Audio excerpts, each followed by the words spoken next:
बच्चों, आप लोगों की डिमांड पर आज हम लेके आए हैं बायो पेपर क्लास 10th का, जिसके कुछ इंपॉर्टेंट क्वेश्चंस हैं जो इस बार की बोर्ड परीक्षा में जरूर आएंगे।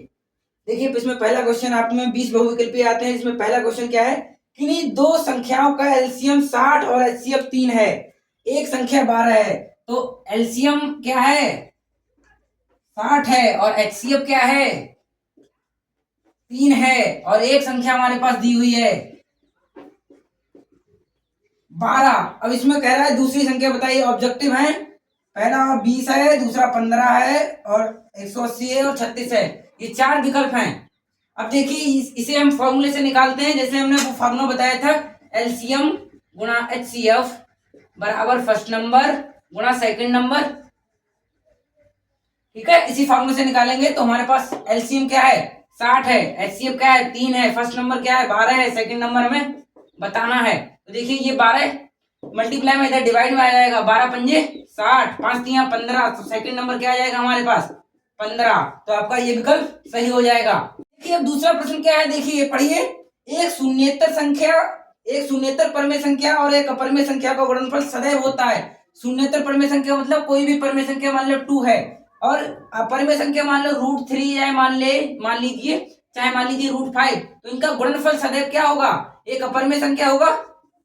तो ये आपका एक विकल्प सही हो जाएगा। इसमें है पहला विकल्प सही है, सदैव अपरमेय संख्या होगा। हमेशा आप ध्यान रखिए, किसी भी परमेय और अपरमेय संख्या का गुणनफल जो होता है सदैव अपरमेय संख्या होता है। देखिए, तीसरा बताते हैं फिर। अब तीसरा प्रश्न क्या है, हमारे पास दो रैखिक युग्म दे रखे हैं, दो रेखाओं के समीकरण दे रखे हैं, दो चर वाले रैखिक समीकरण युग्म दे रखे हैं। उनको बताना है कि इनके अनेक हल होंगे, कोई हल नहीं होगा, दो हल होंगे या अद्वितीय हल होगा। तो पहले हम तो इसकी तुलना करते हैं, a1x plus b1y plus c1 से। इसी तरह नीचे a2x plus b2y plus c2 से। तो इसमें a1 की वैल्यू देखिए क्या आ रही है, 1, a2 की वैल्यू क्या है हमारे पास 4, b1 की वैल्यू है 2, b2 की वैल्यू है 8। इसके बाद c1 की वैल्यू देखिए हमारे पास क्या है -5, और c2 की वैल्यू क्या है -20। अब देखिए इनको अपॉन में करते हैं। तो देखिए 1/4 माइनस से माइनस कट जाएगा, 1/4। ये तीनों इक्वल आ रहे हैं, मतलब a1/a2 बराबर b1/b2 बराबर c1/c2। ये किसकी कंडीशन होती है, अनेक हल की। तो देखिए अनेक हल, तो इसमें ये वाला बिल्कुल सही हो जाएगा। इस बार बोर्ड परीक्षा में आने के चांसेस बहुत ज्यादा हैं। ये बोर्ड पेपर से ही लिया गया क्वेश्चन है। अगला प्रश्न है चौथा, वह सबसे बड़ी संख्या जिससे 70 और 125 से को विभाजित करें तो क्रमशः शेषफल 5 बचे और 8 बचे। तो पहले तो इनमें से जो शेषफल बच रहे हैं उनको माइनस कर देंगे, 65 आ जाएगा, यहाँ 117 आ जाएगा। अब इनका हम क्या करेंगे, एचसीएफ निकाल लेंगे, बड़ी संख्या पूछ रहा है। तो एचसीएफ इनका देखिए, इसके गुणनखंड होंगे 13 गुणा 5, इसके होंगे 13 गुणा 3 गुणा 3। दोनों का एचसीएफ कॉमन क्या है, 13। तो इसका आंसर हो जाएगा 13। इसमें आपका पहला विकल्प सही है। दूसरा विकल्प था इसमें 65, चौथा था 17 50, एक था 75। तो ये वाला आपका करेक्ट हो जाएगा। ध्यान दीजिए, बोर्ड परीक्षा में आना है। पांचवा प्रश्न है, 3 के प्रथम 5 गुणजों का योग। 3 के गुणज क्या होंगे, 3 6 9 12 15। इसका योग बताना है हमें। तो ये समांतर श्रेणी बन रही है, जिसका सार्वंतर क्या है, d। 6 - 3 बराबर 3। प्रथम पद a बराबर क्या है, 3। ठीक है, अब क्या करना है, समांतर श्रेणी के SN पदों का योग, मतलब 5 ही तो पद है। तो S5 बराबर होता है 5/2 2a। a की जगह हमारे पास 3 है, माइनस प्लस n -1, n क्या है हमारे पास 5 है, इंटू d क्या है 3 है। ठीक है, अब देखिए क्या आएगा, 5/2, 3 दूनी 6 प्लस 4 4 3 12, 12 6 18, 5/2 बराबर 18, 2 नेम 18, 5 नेम 45। इसका करेक्ट आंसर हो जाएगा आपका विकल्प पहला सही हो जाएगा। और विकल्प इसमें है, दूसरा है 55, तीसरा है 65, और चौथा है 75। ठीक है, तो आपका 45 सही हो जाएगा। अब देखिए छठा प्रश्न क्या है, किसी द्विघात समीकरण है 2x² माइनस 4x प्लस 3 बराबर 0 के बारे में कुछ कथन दिए हुए हैं। पहला कथन है, दिए गए जो समीकरण है उसका विविध कर d बराबर क्या है, 0 से कम है, मतलब 0 से छोटा है, पहला कथन ये है। दूसरा है, कोई मूल वास्तविक नहीं है, वास्तविक नहीं है के लिए भी d बराबर 0 होता है, d लेस देन 0 होता है। समीकरण के विविध कर शून्य, एक ये प्रॉपर्टी दे रखी है, समीकरण के मूल वास्तविक है, वास्तविक के लिए ग्रेटर देन होता है, ठीक है। अब देखिए ये दोनों एक जैसी हैं, वास्तविक के काल्पनिक मतलब वास्तविक नहीं है तब भी यही कंडीशन होती है। और ये पहला ए पार्ट ये है, बी पार्ट ये है, सी पार्ट ये है और डी पार्ट ये है। अब इसमें कह रहा है कि कथनों पर विचार करना है कि ए और बी सही हैं, तो पहले हम इसका विविध कर ही निकाल लें। देखिए विविध क्या होता है, B square minus 4ac, D बराबर होता है बी स्क्वायर क्या है, बी की वैल्यू क्या है -4 का 16 माइनस 4, ए की वैल्यू 2 है, सी की वैल्यू 3 है, 16 माइनस 24 माइनस 8, जो छोटा है किससे, 0 से, तो ये दोनों पार्ट सही हो जाएंगे, तो ए और बी सही हो जाएगा, कथन ए फर्स्ट वाला सही है। अब सातवां क्वेश्चन देखिए क्या है, एक आयत के जो 3 शीर्ष दे रखे हैं हमारे पास, एक आयत ऐसे होता है, इसके 3 शीर्ष दे रखे हैं ए, ओ, बी और सी। ए हमारे पास दिया है 0,3, ओ दिया है 0,0 और बी दिया है 0,5। तो हमें इसका विकर्ण बताना है ए बी, तो ए बी का हम दूरी का फॉर्मूला लगा देंगे, क्या होता है x2 माइनस x1। अगर इसको x1 by 1 मान लें, इसे x2 by 2 मान लें, तो x2 माइनस x, गलत लिख गए हैं जरा, यहाँ पर है 0,3, यहाँ है 5,0, 5,0 है। तो देखिए x2 माइनस x1 5,0 का whole square plus x by 2 minus by 1 0 minus 3 का होल स्क्वायर। देखिए क्या होता है, 0 घट जाएगा तो आएगा 25 प्लस 3 3 9, 25 9 34। तो देखिए इसमें आपका तीसरा विकल्प सही है, नोट कीजिए। आठवां क्वेश्चन क्या है, देखिए आठवां क्वेश्चन कह रहा है, यदि समीकरण द्विघात समीकरण दे रखी है, इसका एक मूल मतलब एक हल x की वैल्यू दे रखी है 1/2, तो हमें यहाँ के जो k लिखा है उसकी वैल्यू बतानी है। तो देखिए ये मान इसमें रख देंगे, x बराबर हो जाएगा 1/4, इसका स्क्वायर करेंगे प्लस k इंटू 1/2 माइनस 5/4 बराबर 0। 1/4 में से 5 माइनस 4/4 -1 आ जाएगा, प्लस k/2 बराबर 0, -1 इधर जाएगा +1, k/2 बराबर 1 k बराबर 2। देखिए इसमें क्वेश्चन आंसर नंबर तीसरा सही है, पहला सही है, नोट कीजिए। अब 9वां प्रश्न है, दो समरूप त्रिभुज होते हैं, दो त्रिभुज समरूप कब होते हैं, जब इनके, पहला पार्ट है, यदि इनके संगत कोण बराबर हो,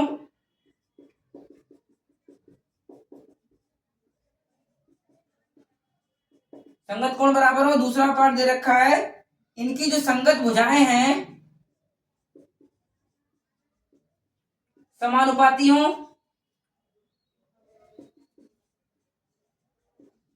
और तीसरा पार्ट है उपरोक्त दोनों सही हैं, और चौथा पार्ट है इनमें से कोई नहीं। ठीक है, तो समरूप कब होंगे, जब उनके संगत कोण बराबर हो और संगत भुजाएं बराबर हो।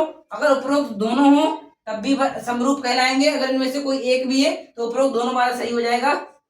देखिए ठीक है। अब 10वां प्रश्न क्या है, देखिए एक समकोण त्रिभुज दे रखा है एबीसी,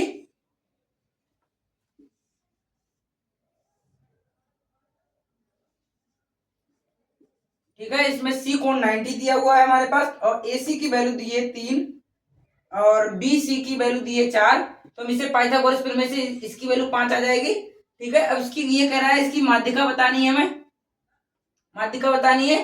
तो ये प्रमेय होती है कि किसी भी समकोण त्रिभुज से समकोण कोण से जाने वाली माध्यिका कर्ण की आधी होती है। अगर कर्ण हमारा 5 है तो इसको डी मान लें, तो हमारे पास सी डी कितना आ जाएगा, 5 की आधी 2.5 सेंटीमीटर आ जाएगी, 2.5।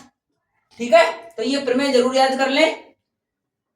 ठीक है, अब 11वां प्रश्न क्या है, sine x minus cos sine theta minus cos theta बराबर 1 दे रखा है, तो साइन की पावर 4 थीटा प्लस कॉस की पावर 4 थीटा की वैल्यू बतानी है। तो पहले हम इसका स्क्वायर कर लेंगे, तो क्या आएगा sine square theta plus cos square theta और -2 साइन थीटा कॉस थीटा बराबर बना जाएगा। इसकी वैल्यू 1 होती है, -2 साइन थीटा कॉस थीटा बराबर 1, 1 से 1 कट जाएगा, तो क्या आएगा -2। अब 2 साइन थीटा कॉस थीटा कहता है साइन 2 है, साइन 2 थीटा बराबर 1, -1 तो कट गया, 0 आ गया, 0 आ जाएगा। अब देखिए क्या आएगा, माइनस चिन्ह इधर चला जाएगा। साइन 0 किसकी वैल्यू होती है, साइन 0 की, 2 थीटा बराबर साइन 0, 2 थीटा बराबर 0, थीटा बराबर 0, थीटा की वैल्यू यहाँ 0 रख दीजिए, 0 पर इसकी वैल्यू 0 हो जाएगी, इसकी वैल्यू 1 हो जाएगी, तो क्या आएगा हमारे पास 1, इसका आंसर आ जाएगा। क्वेश्चन है साइन 2a बराबर 2 साइन a, तो इसमें a की वैल्यू बतानी है हमें, तो a की वैल्यू कैसे निकालेंगे, देखिए साइन 2a का फॉर्मूला लिख देंगे, 2 साइन a कॉस a बराबर 2 साइन a से साइन a कट जाएगा, 2 से 2 कट जाएगा, कॉस a बराबर 1, कॉस a बराबर कॉस 0 की वैल्यू 1 होती है, तो a बराबर 0 सही आंसर हो जाएगा। इसमें 13वां क्वेश्चन देखिए क्या है हमारे पास, 4 tan थीटा बराबर दिया हुआ है 3 दे रखा है, तो tan थीटा बराबर 3/4, तो क्या होता है लंब बटे आधार, लंब बटे आधार, तो इससे साइन की वैल्यू निकाल लीजिए। यहाँ पर हमारा कर्ण कितना आ जाएगा, 3 स्क्वायर प्लस 4 स्क्वायर 9 प्लस 16 25 5 आ जाएगा हमारे पास कर्ण। तो क्या होता है लंब बटे कर्ण, लंब क्या है 3/5, ऐसी कॉस की वैल्यू क्या आ जाएगी हमारे पास 4/5, आधार बटे कर्ण। अब वैल्यू पूछ रहा है 4 sine theta minus cos theta upon 4 sine theta plus cos theta. अब देखिए साइन थीटा और कॉस थीटा की वैल्यू रख दीजिए, तो 4 साइन थीटा की वैल्यू है 3/5 माइनस कॉस थीटा की वैल्यू क्या है 4/5 अपॉन 4 3/5 प्लस 4/5। अब देखिए क्या आएगा, ये हर सेम है तो ऊपर घट जाएगा, 12 में से 4 गया 8 बटे 5 बटे, या इधर क्या आएगा 12 प्लस 4 तो 16 बटे 5, 5 से 5 कट जाएगा, 8 का हमारा 2 16, तो क्या आ जाएगा 1/2, इसका आंसर हो जाएगा। 14वां क्वेश्चन देखिए, 14वां क्वेश्चन क्या है हमारे पास दिया हुआ है सेक ए प्लस tan a और इंटू में देखा है 1 माइनस साइन ए की हमें वैल्यू बतानी। तो देखिए इसको कॉस में तोड़ दीजिए, 1 upon cos plus sine upon cos, हर सेम है ऊपर ऐसे टूट जाएगा,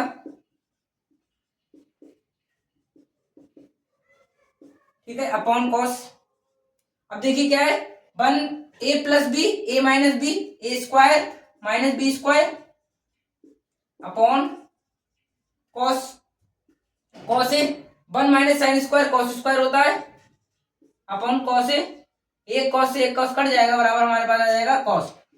देखिए अब देखिए अगला क्या है 15वां क्वेश्चन देखिए क्या है कि जो हमारे पास एक यदि एक त्रिज्या r वाले एक वृत्त के एक त्रिज्य खंड, त्रिज्या क्या है r है और त्रिज्य खंड पे जो कोण बन रहा है वो थीटा है, तो हमें त्रिज्य खंड का क्षेत्रफल, त्रिज्य खंड का क्षेत्रफल का फॉर्मूला होता है थीटा अपॉन 360 पाई r स्क्वायर, ये फॉर्मूला आप याद करेंगे। देखिए अगला क्वेश्चन क्या है 16वां क्वेश्चन, ये 15वां हो गया। 16वां कह रहा है हमारे पास कि एक जो सुराही है वो निम्न में किसका संयोजन है, एक गोले का एक बेलन का, एक अर्धगोले का एक बेलन का, 2 अर्धगोलों का और एक बेलन और एक शंकु का। सुराही इस तरह की होती है, देखिए सुराही इस तरह की होती है, तो एक गोला बन रहा है हमारे पास और एक बेलन है, तो पहला विकल्प इसमें सही हो जाएगा कि एक गोला और एक बेलन। नोट कीजिए। 17वां प्रश्न है 1 से 10 तक धनात्मक विषम संख्या, धनात्मक विषम संख्या जो 2 से ना कटे, 3 5 7 और 9 10 तक हो गई है, इनका क्या करना है माध्य बताना है। माध्य कैसे निकाले, पदों का योग बटे पदों की संख्या, पदों का योग कीजिए कितना आएगा 3 1 4 5 9 9 18 और 5 25 बटे 18 7 25 1 2 3 4 5 5 संख्याएं हैं, माध्य हो जाएगा 5 पंजे 25, आंसर हो जाएगा 5। इसमें 18वां क्वेश्चन देखिए क्या है, आंकड़े दिए हुए हैं 13 15 16 17 19 और 20। अब कह रहा है इनकी हमें माध्यिका बतानी। माध्यिका कैसे बताते हैं, ये इसमें पहले पद गिनेंगे, 1 2 3 4 5 6 हैं, 6 n बराबर 6 सम है। तो इसके लिए माध्यिका का फॉर्मूला होता है कि जो n/2 प्लस बनवा पद है वो लिखेंगे, प्लस n/2वां पद लिखेंगे, अपॉन में 2 करेंगे, तो n + 1 मतलब 6 है, 6 का आधा 3, 3 क्या हुआ 1 2 3, चौथा पद ये, चौथा पद क्या है 17 प्लस 5वां पद, ये उल्टा होगा, ये इधर होगा, ठीक है। तो यहाँ पहले आएगा तीसरा पद 16 है और चौथा पद 17 है बटे 2, 17 और 2 33 बटे 2, ये इसका आंसर हो जाएगा। इसमें क्वेश्चन देखिए क्या है, यदि कुछ प्रेक्षणों का माध्य 27 है, बहुलक हमारे पास दिया है 45, तो माध्यिका बतानी, तो एक रिलेशन होता है बहुलक बराबर 3 गुणा माध्यिका माइनस 2 गुणा माध्य, ठीक है। बहुलक क्या हमारे पास 45 बराबर 3 गुणा माध्यिका और माइनस 2 गुणा माध्य क्या है हमारे पास 27, 27 दूनी 54, 54 आ जाएगा, 54 इधर माइनस में आएगा, इधर आ जाएगा प्लस में, तो 45 प्लस 54 बराबर 3 गुणा माध्यिका। माध्यिका बराबर 54 और 3 99, 54 और 45 99 गुणा 3 माध्यिका, ठीक है। 3 से काट देंगे 33, तो माध्यिका हमारे पास आ जाएगी 33, ठीक है, नोट कीजिए।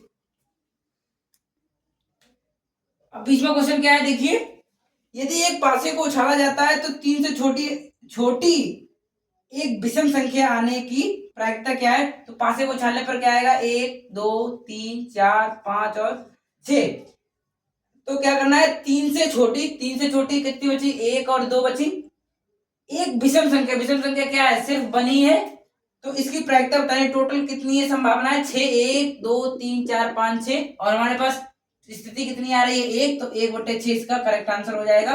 अब देखिए आज के लिए बस इतना ही, अगर नेक्स्ट पार्ट चाहिए हो तो कमेंट करें, और अगर वीडियो को पूरा देखना चाहते हैं, पेपर को अपने पूरा सॉल्व करना चाहते हैं, तो चैनल को सब्सक्राइब कर लें, लाइक करें और अपने दोस्तों के साथ शेयर करें। Thank you.